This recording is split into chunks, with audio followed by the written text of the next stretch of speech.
Hi, I'm Gary, the Traveling Yogi. Thanks for joining me today.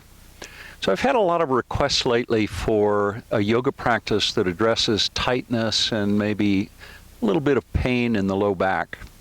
I know that's something that many of you have experienced, and actually I've experienced it too. And so this is short practice, and in this practice we'll address those muscles that can be the source of that low back pain. Let's begin on the back, and bend your knees, and then walk your feet forward towards the front of the mat a little bit so that you have a little bit more than a 90-degree angle in the knees. And then walk your feet out towards the edges of the mat. You can even let the feet overhang the edges of the mat, and then bring your knees together. Arms are long, and flip the palms so they face down so that you can begin to experience a bit of grounding into the mat. Now you can adjust your feet. You can bring them forward or back a little bit, or out or in. This pose will help you begin to release any tension that you feel in the low back.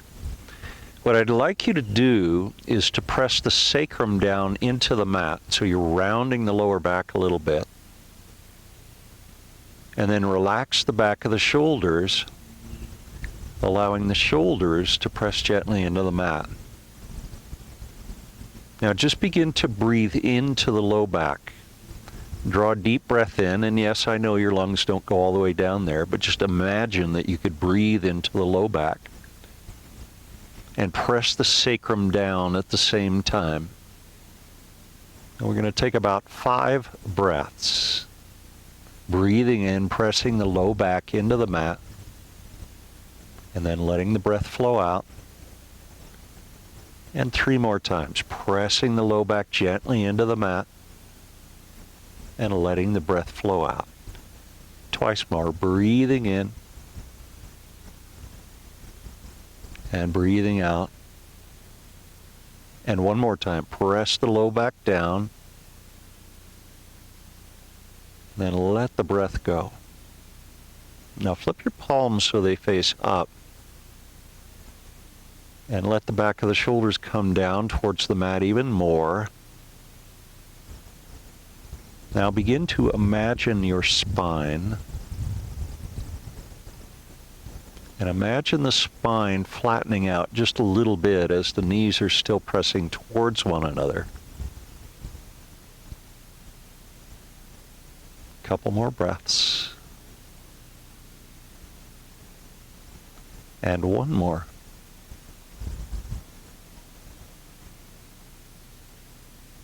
Now straighten your left leg, bend your right knee, and then hug the right knee into the chest with both hands. You can interlace the fingers if you like. And then with the right hand, pull the right knee over to the right. You can reach out with the left hand if you want. And then guide that right knee forward and then across the body and over to the left. And then bring the knee towards your chest. And then off to the right. And forward. And across the body and over to the left. Now straighten the right leg. Bring both hands down by your side, and then let that right heel float down to the mat, keeping the right leg straight. And once the heel lands, then bend the left knee and hug the left knee into the body. Hug it in nice and tight, and then pull that left knee off to the left with the left hand.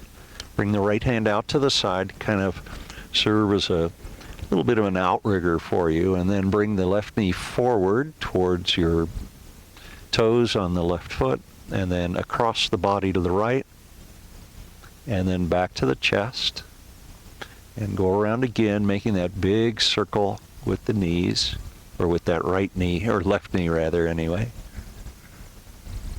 And 1 more time around, and then hug that knee into the chest. Release both hands down to the mat, and straighten that left leg, point the toes up towards the sky, and then slowly let that left heel come all the way down to the mat. Now flip your palms so they face up.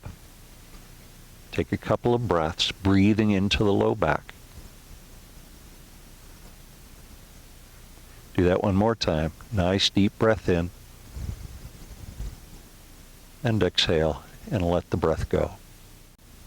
Now bring the soles of the feet together, bending the knees, into an inverted cobbler pose. This is Supta Baddha Konasana. And then walk your feet back a little bit more so your heels come a little closer to your pubic bone. I'd flip my palms now so they face down. Now take a deep breath in. Now press the pinky toe side of the feet into the mat so that you feel a little lightness come to the tailbone. And the tailbone can rise up just a little bit, just maybe 1/8 of an inch, just barely above the mat. But keep pressing the pinky toes of both feet into the mat. Now at the same time, press the soles of the feet together a little bit more, and even a little bit more. And now maybe lift the tailbone up off the mat a bit more, maybe another 1/8 of an inch or 1/4 of an inch.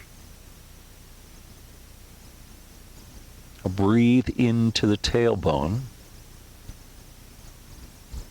And on your exhale, release the tailbone down to the mat. Bring the knees together, soles of the feet to the mat, and then hug the knees into your chest and round your spine, bringing your forehead towards your knees.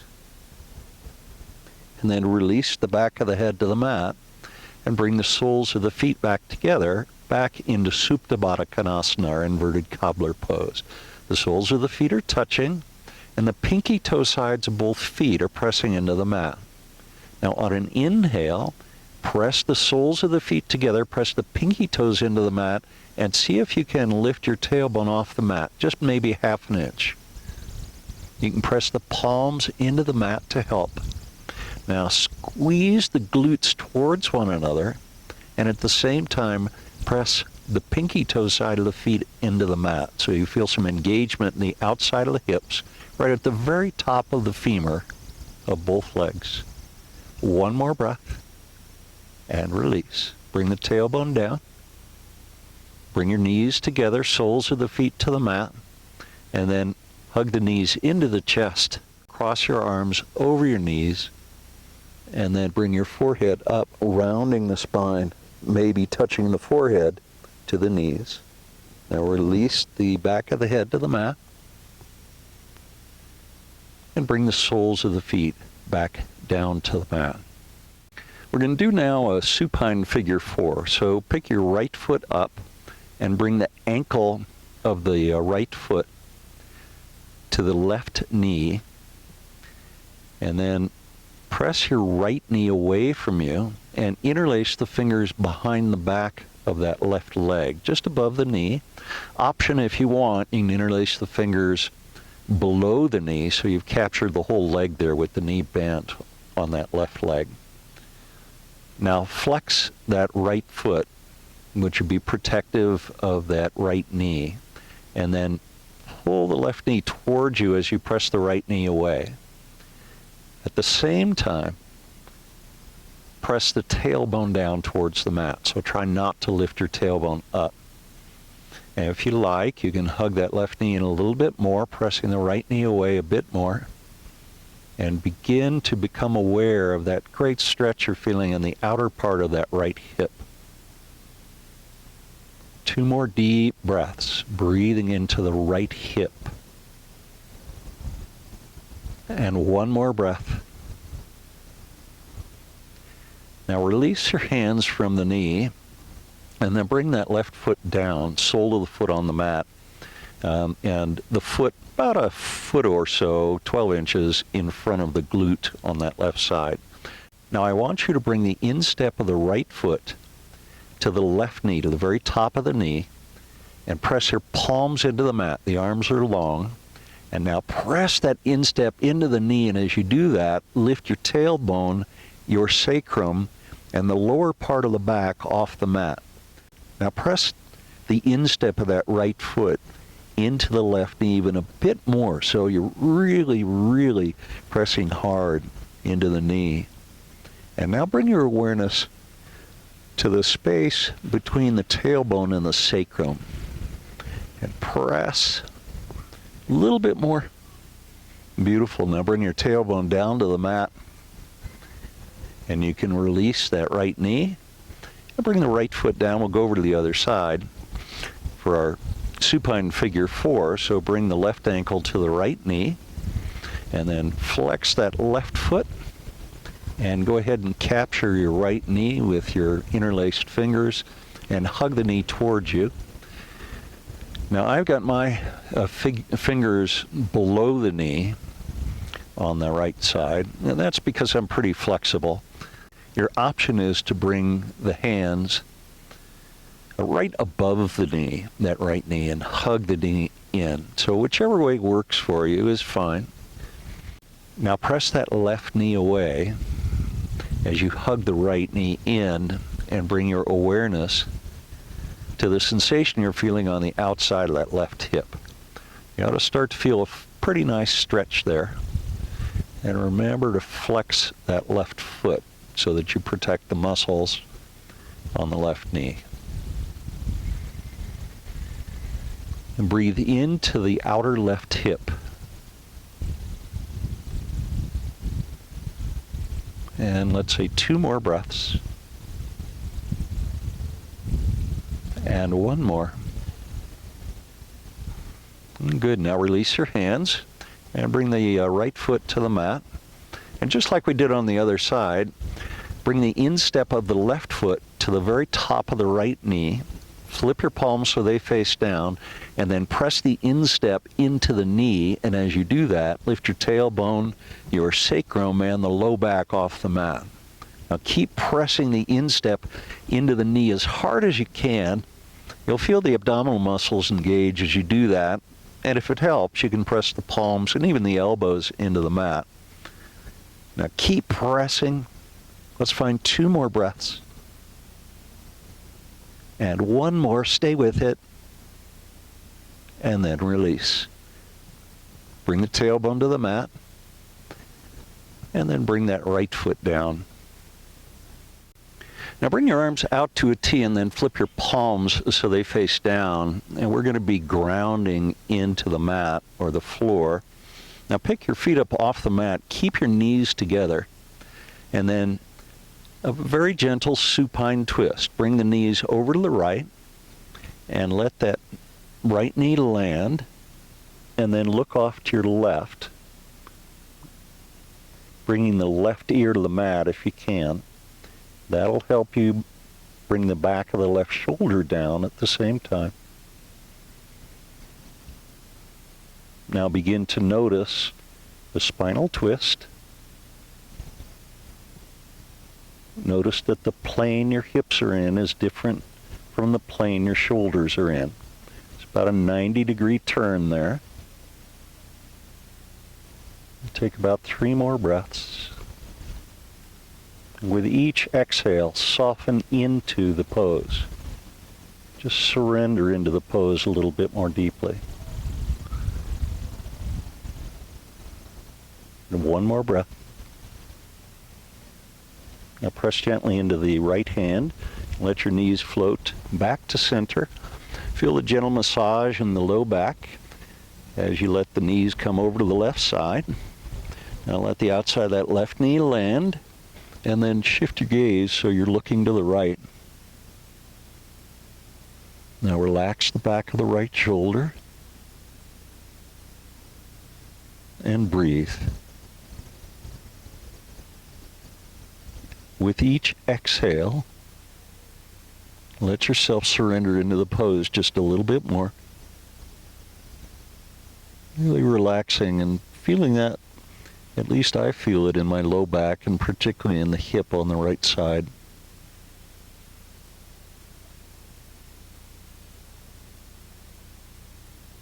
Two more breaths. And 1 more. Now press gently into the left hand and let your knees come back to center. And then straighten the legs and bring your hands down by your side.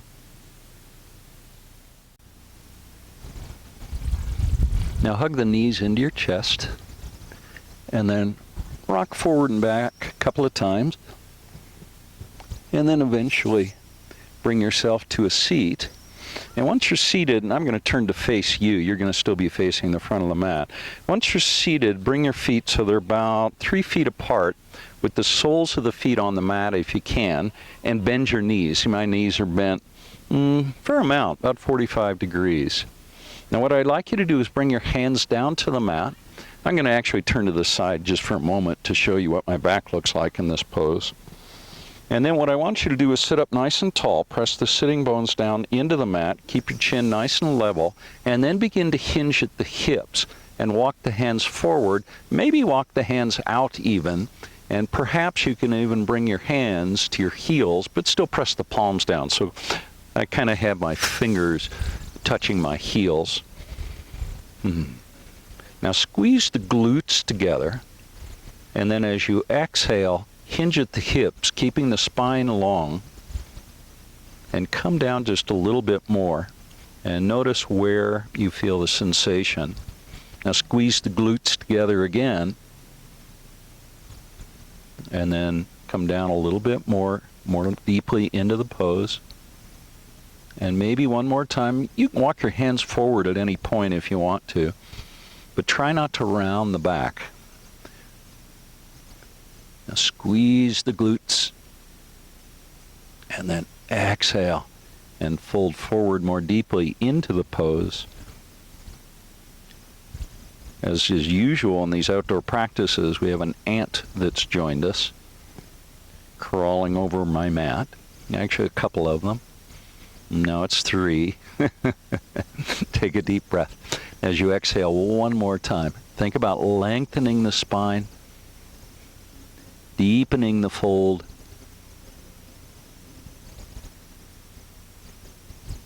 Now slowly begin to rise back up.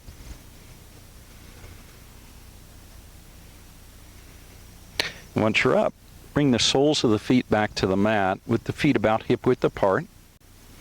And then cross your legs and roll over your knees, and let's come to all fours.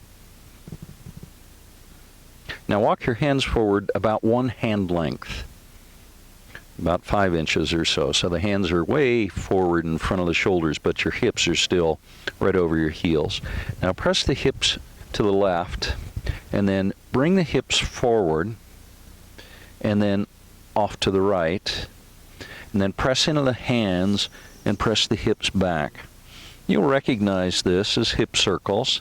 And we're going to go around about 3 times, nice and slow, each direction. This is the second one now. I'm starting my third one in the clockwise direction. And then come back to center. And then over the other way, moving in a counterclockwise direction, making big circles with the hips. Kind of exaggerate the motion.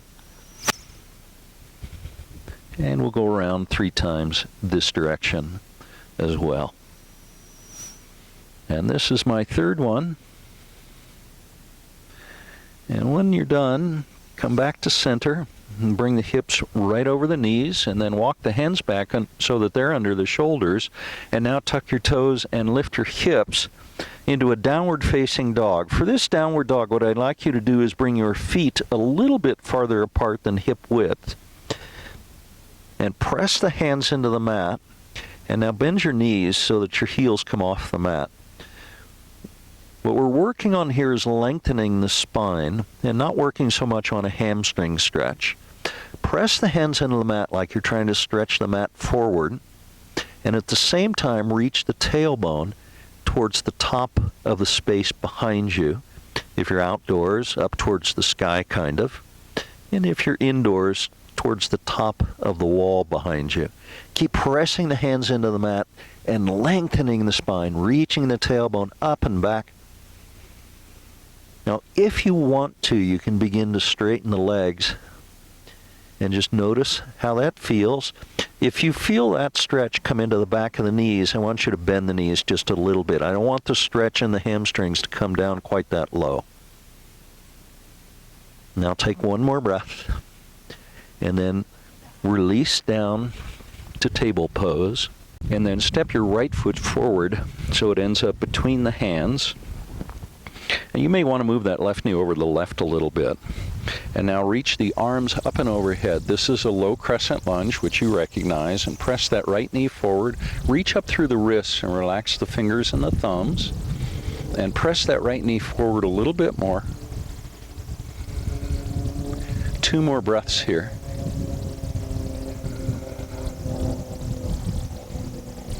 Good. Now bring the hands down so the hands frame that right foot.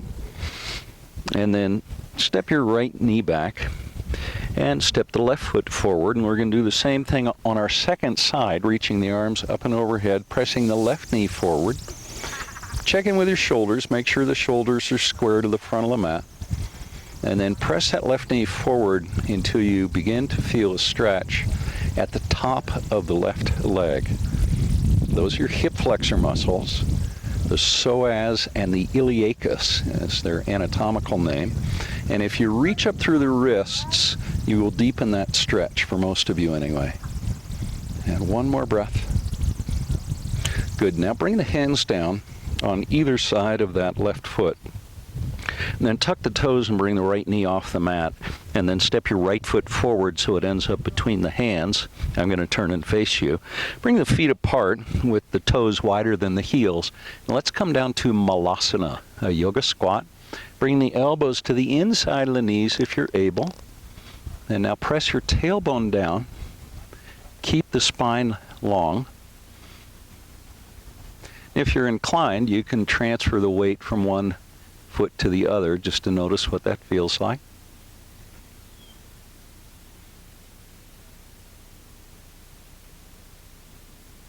Two more breaths.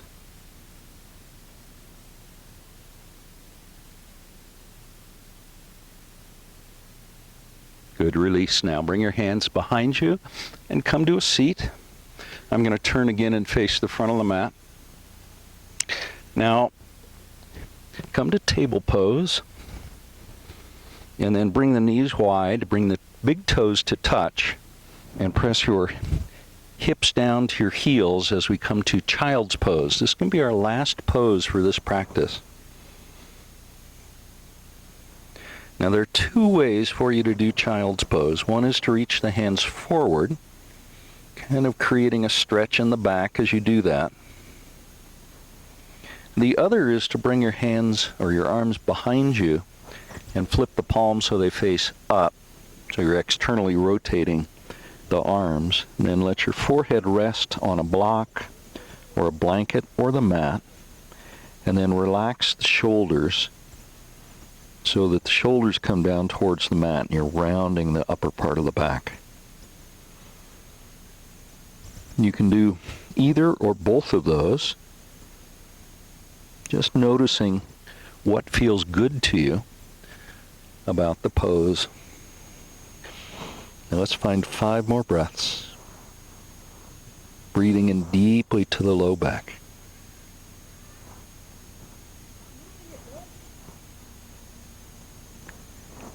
And 3 more breaths. Stay with it.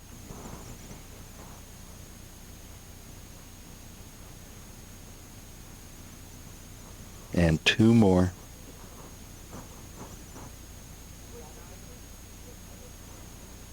And now 1 more breath.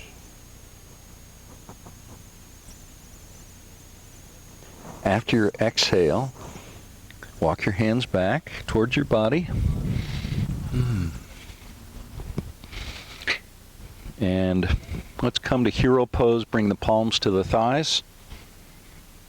As you breathe in, let your spine lengthen so you feel like your upper body's getting taller. And let it all go. Thank you so much for joining me today for this practice focused on the lower back. I hope you enjoyed it. It's a practice you can do over and over again, I hope. I think it's suitable both for the morning or the evening or any time during the middle of the day as well. So in other words, you can do it any time that you want. In any event, enjoy. Leave a comment in the comments section if you're so inclined.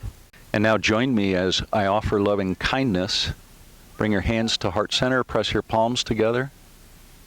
May you be happy and well, and may you be safe. May you be peaceful and at ease. Namaste.